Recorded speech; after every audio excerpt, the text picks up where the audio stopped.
presented by Ujala Music.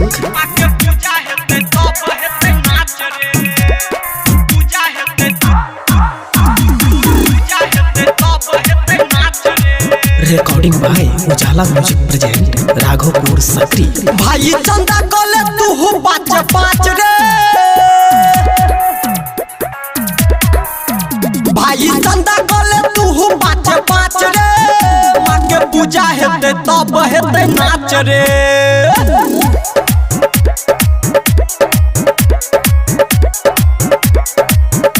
सहजा बजते दिन और रात रे माँ के पूजा हेते तब हेते नाच रे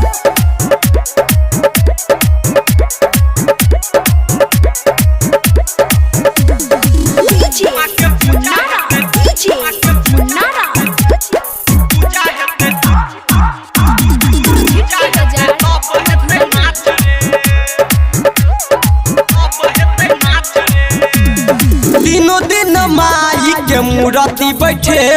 पंडित जी से अलख जगेबे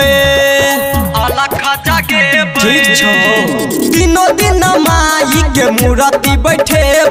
पंडित जी से अलख जगेबे दिया बरल जते होइते साच रे बुझलही दिया बरल जते होइते साच रे माँ के पूजा हेते तब हेते नाच रे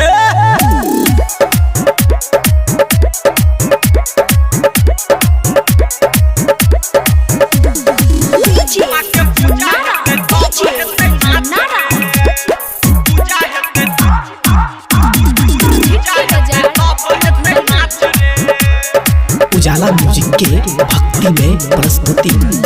राइटर महानत के जहाँ कबते परद परवाना से भजन गबेबे राइटर महानत के जहाँ कबते परद परवाना से भजन गबेबे जे बोलते त गोली देबे धास रे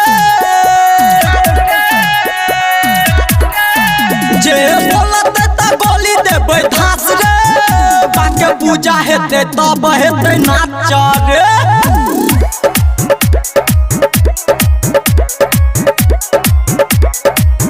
भाई चंदा गले तू पाँच पाँच रे भाई चंदा गले तू पाँच पाँच रे माँ के पूजा हेते तब हेते नाच रे